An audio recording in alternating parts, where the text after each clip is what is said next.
primeiro carregamento, olha só, foi necessário, foi preciso, veja o constrangimento que o Brasil teve.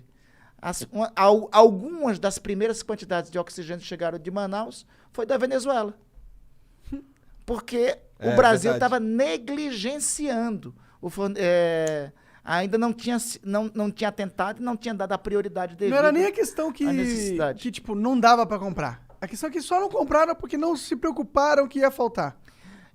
Eles tinham lá uma convicção, tinham informação, ou então, aí é a hipótese que nós estamos trabalhando. Nós acreditamos que o povo manauara, os cidadãos de Manaus, foram tratados como cobaia. Eles viram que o colapso existia, eles viram que o sistema estava colapsando, eles disseram, vamos dar hidroxicloroquina que resolve. Quando viram que falhou a hidroxicloroquina, aí foram atrás do oxigênio, mas e só aí depois. Era tarde demais. Aí já era muito tarde. Então, essa é a hipótese que nós caminhamos lá.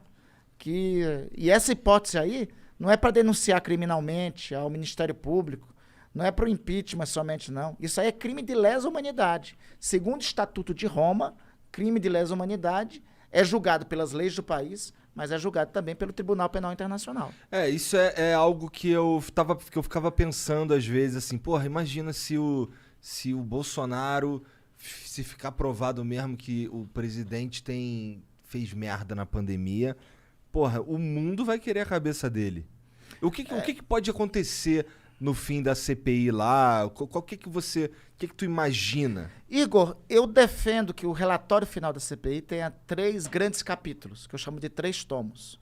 O primeiro tomo apontar o que foi crime político. Crime político está na Constituição, artigo 84, né? É o chamado crime de responsabilidade. Quem é que julga crimes de responsabilidade? É a Câmara dos Deputados, né? Então tem uma primeira parte de caracterização disso, que manda para a Câmara dos Deputados com o juízo de admissibilidade do presidente da Câmara, que é o deputado Arthur Lira. Uma segunda parte é dos crimes comuns. Esses crimes comuns vão para o Ministério Público Federal. Nós já temos apontado os seguintes crimes comuns: charlatanismo, crime contra a ordem sanitária, prevaricação, tráfico de influência e corrupção passiva, e estamos com os elementos já encontrando pelo menos o crime de corrupção ativa. Então, esses crimes comuns vai nessa segunda parte do relatório. Na terceira parte do relatório, nós temos todos os elementos para esse morticínio que aconteceu em Manaus. Todos os elementos indicando que lá a população manauara foi feita de cobaia. Tendo sido feito de cobaia, então aí é o crime de lesa humanidade, artigo 5º do Estatuto de Roma, do Tribunal Penal Internacional, né? Então, a ideia é apresentar um relatório com esses 3 grandes capítulos, com esses 3 grandes tomos. Aí você pode perguntar, mas aí o PGR não vai tocar, o presidente da Câmara não vai tocar? Bom, primeiro é o seguinte, a lei que rege as CPIs define o seguinte: aquela autoridade que recebeu o relatório da CPI tem 30 dias para dizer qual providência tomou. Se não disser qual providência tomou, ela responde administrativa, civil e criminalmente. Responde em 3 esferas. Então, tem instrumentos legais para também acionar a autoridade que não tomar as providências, né?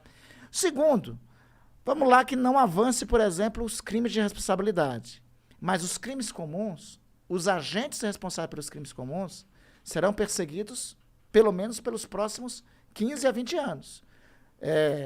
Crime charlatanismo, crime contra a ordem sanitária, homicídio culposo, corrupção ativa, não prescreverá pelo menos nos próximos 5 anos.